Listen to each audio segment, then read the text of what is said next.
Welcome, ladies and gentlemen, to another, and I do say all the time another, but this is another, one of those, how should I say, demonic type movies? Yeah.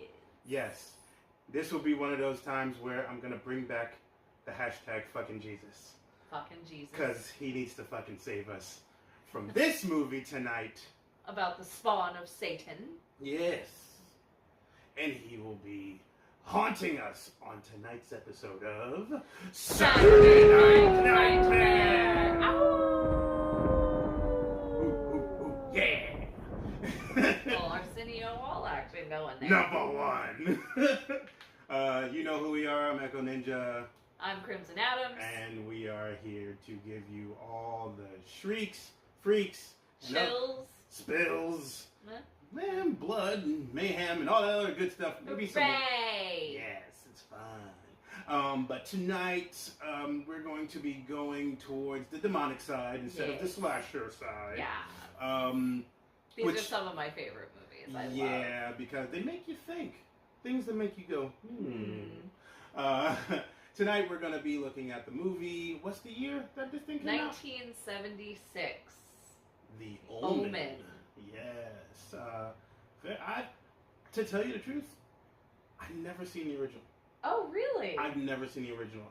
You're in for a treat. Yeah, I've seen the remake, but then people told me, watch the original, you're going to appreciate it better. It gets into your head, it's very psychological. It's been a long time since I've watched it myself. Okay. So I'm probably going to forget everything, or it's going to be one of those, I'm sitting there, I'm like, isn't that the you know? Yeah, this is, I believe, where the word Damien, or the name Damien, starts getting associated with satanic things. Yeah, supposedly Damien is the son of Lucifer. Yes. Yeah. Apparently. Half demonic, half human. Yeah. I believe. I don't know. Something like the Antichrist-ish. He's definitely the Antichrist. Yeah, He's definitely the son of Satan. Yeah. But this little boy needs to time out. In hell. Corny, I know. So I think without further ado, we should watch tonight's video of The Omen. Look at me, Damien. What the? It's all for you. Huh? Oh! Shit!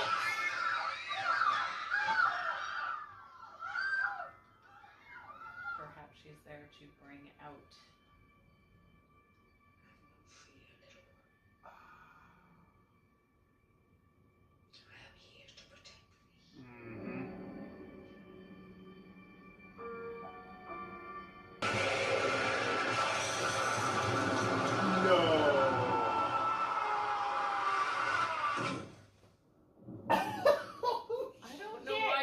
Doing this was gonna help. Why didn't he move? Because the doctor's got to discuss it with your husband. Oh. I'm pregnant, Robert. I just found out this morning.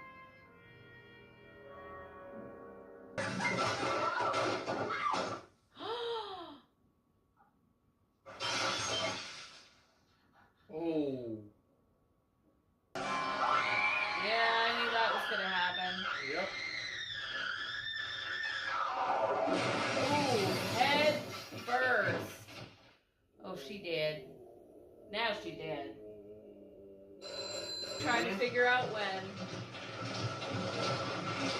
There it is.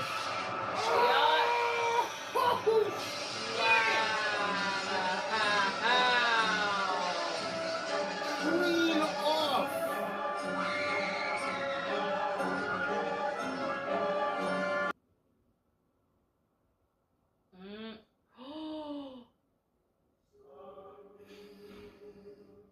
His godparents were the president and first lady. Little bastard. Oh man. Mm-hmm. If I didn't think this movie. If I didn't think I had questions before, holy crap, do I have questions now?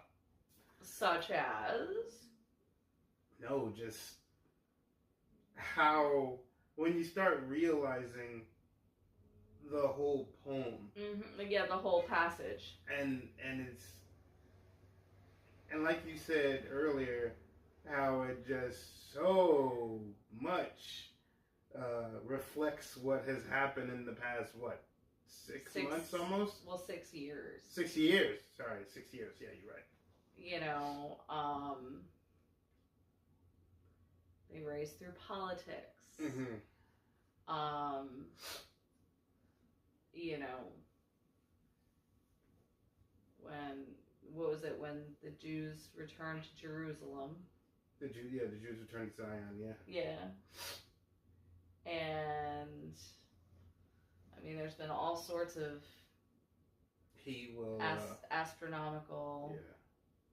Yeah. And it says, was it? He will rise from the eternal waters or something like that, and which on both sides is the seed. It's politics, as they were saying. Yeah. It's just crazy. He rises from politics. Man, this movie like really gets to you mentally, like, and you have to wonder. And I mean that was an assumption I made at the end with, like, you know, the police being in on it. Mm-hmm. But I wouldn't. That's not too far fetched. No. I also, the other part could have been they didn't realize it was him. Mm-hmm. And all they heard was a kid screaming, and the a car running out quickly. Coincidence and circumstance. Yeah. But this is a pretty smart movie for its time. Oh, I have to give it that. It was a very bold movie for its time too. Well, 1976. It's about the same time as The Exorcist. Yeah.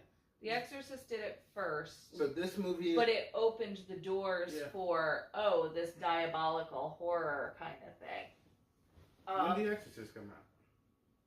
What's right there? I thought it came out in 77. I'm pretty sure. 75. Pretty sure. 73. Okay. All right. 73 was Exorcist was first. Yeah. But that is incorrect. That's the new one. No, it's not. It's not. That's Mia Farrow. It's the digital. Yeah. But anyway, back to this particular movie. Yeah. I think it was that, then Exorcist, then Omen. Well, either way. Either way. This movie, this movie is so in your head. Yeah, it gets in your head so much. It almost has that whole, you really do have to pay attention to every little detail. Yep. Because it all comes back, like with the photographs. Like, I kept wondering why that sleazy bastard kept taking photographs, and then I realized, I'm like, shit. I mean, he starts out as just regular paparazzi until he starts connecting the dots. Yeah. Mm-hmm. And man, that kid was just fucking creepy. Yeah. And the governess. Yeah, / nanny. Yes. She was a handful. She was like the demonic Mary Poppins. Hell yeah, that's a good thing to say right there. Demonic Mary Poppins. Made him realize his potential, protected him. That almost reminds me of Demolition Man when he's like, I know what you remind me of, an evil Mr. Rogers. Well, she was a demonic Mary Poppins. But yeah, man, the signs were written on the walls for him the entire time. Yeah. And of course, like most movies that are like this, they're not going to really delve in onto it. But as soon as the that priest died, like domino effect. It was just everything was just all like, this is too. And funny enough, the priest had the birthmark too. Mm-hmm. He had the 666. And remember what the photographer said. He said he was trying to. It looks like he was trying to keep something from coming out. So getting in. Yeah. So I almost have to think like he rebelled against Lucifer and all of that. So that's why he was killed. Well, also that he got riddled with cancer. Yeah. And then he tries his best to warn Robert, and then he ends up getting shish kebab. Shish kebabbed. Yes. Yeah. But okay, so everything about this movie is so. It's just like how you were discussing how the original Texas Chainsaw Massacre is. How other movies like it has that subtle approach. It has that suspense thriller aspect. Mm-hmm. Especially with a movie like this, you got to do that. Rosemary's Baby was the same way. Like people with movies like this, you got to expect a slow pace to build up. And that's the thing. It's not in your face horror. Yeah. And it's not even all that long. No. It's under 2 hours. Yeah. But it is something that you have to pay attention to. Once you do, holy shit. But I feel like if you're paying attention, you're not bored. It doesn't feel slow. No. And this was my first time watching the original, so I was like, whoa. It hit me more than the remake hit me. Yeah. Because the remake, especially when it comes to modern horror, doesn't hit you as much because it's almost like you see the tropes coming. Yeah, and it's modern horror, unfortunately, is so in your face. It's one of the reasons as far as modern horror, I lean more towards supernatural horror because everything else it's so. And I'm not saying like supernatural horror isn't predictable. Mm-hmm. It is. But the ones who do it right. But the ones that do it right. And people can argue with us all they want. Unholy was fan-fucking-tastic. It really was. It really was. It got me just like this movie did. It got panned by the critics. It really did. And unfortunately, and kind of fortunately, because it got people talking about it, it got, no pun intended, crucified by fanatics that didn't actually fucking watch the movie. Yet... There's a show that used to be on CW called Supernatural, and it never got hit by any of those fanatics. I mean, it did to an extent. Really? Because I didn't hear shit. Not enough to be big. Yeah. Because they hit into a lot of shit. Yeah. And a lot of lore. But anyway, back to this movie. So... Oh, yeah. So modern horror likes to throw things in your face so much that it's like, all right, okay, fine, I get it. You're trying to scare me, or you're trying to be edgy, or you're trying to be gory. I fucking get it.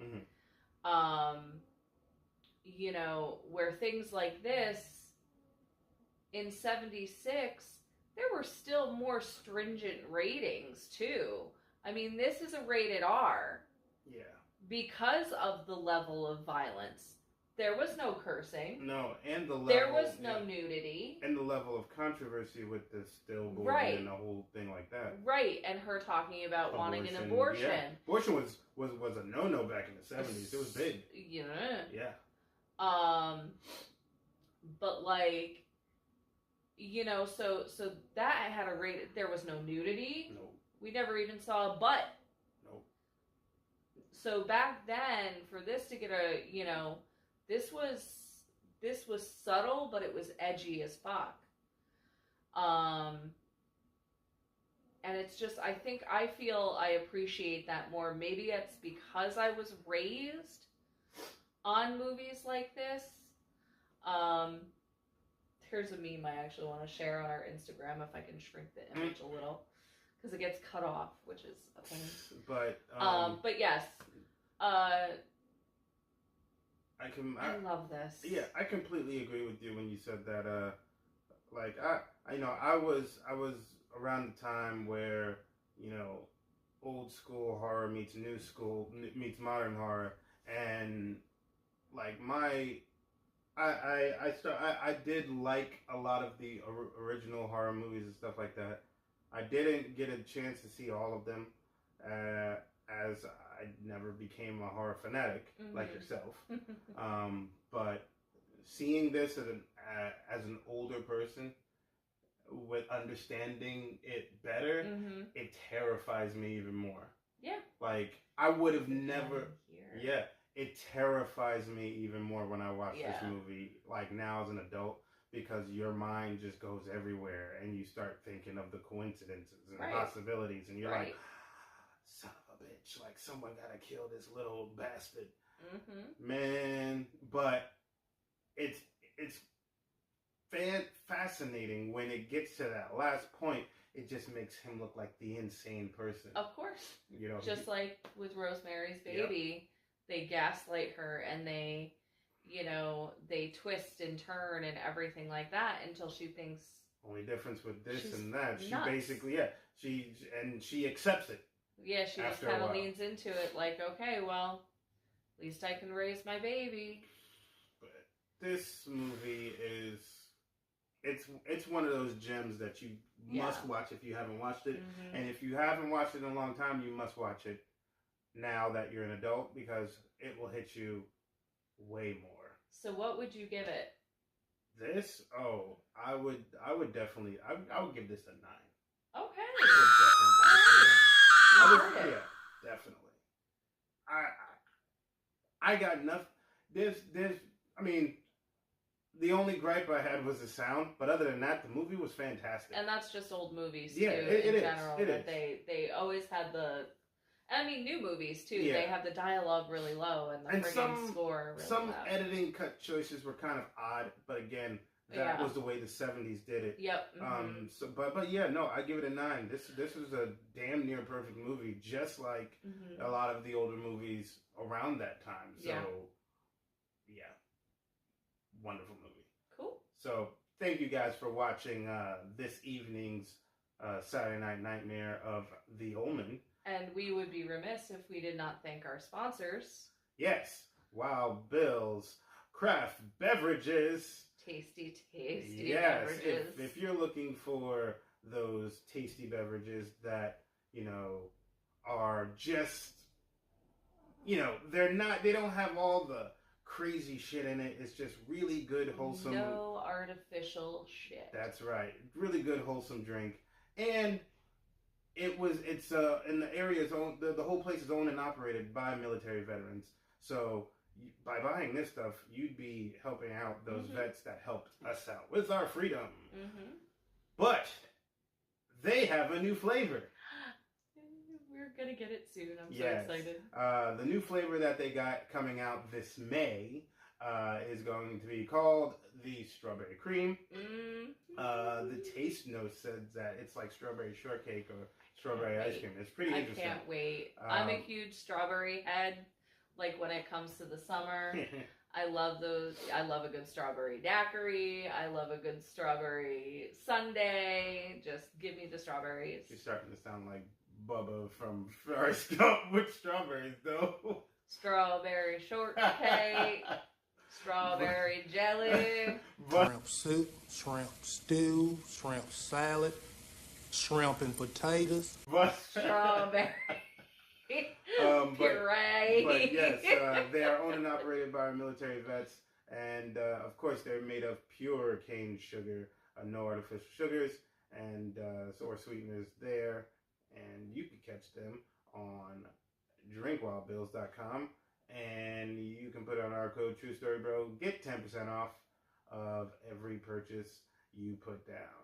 And remember, that 10% goes to us. It helps us to rent movies like this. Yes, it does.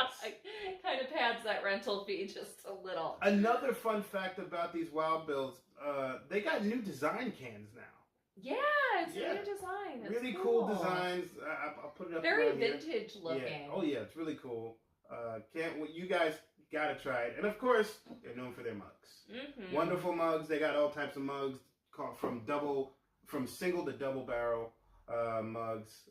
It's insulated. Yep, for hot and cold. Yep. Reusable straws. All year round. Oh yeah. Saving those turtles. That's right. But also, you can catch us on our new IG. That is at Saturday Night Nightmare on Instagram, of course. And, you can catch us on here and drop a comment. Suggest a movie. Mm-hmm. Did anybody? No. Nobody. No, this was okay. one. Yeah, this was our. Because when we were gonna watch The Orphan, you thought it was gonna be The Omen. That's right. So I was like, I love, let's do The Omen too. Cool. Yeah, and I'm glad we did. But yeah, you can get us on our Instagram. You can get us right here on YouTube. Drop the comments, suggest a movie, just say hi, or give us your take on The Omen. Have you seen it? What did it do for you when you watched it? And as usual, guys, we're going to keep it real. And we're going to keep it spooky. And we're going to keep it real spooky. See you guys next weekend.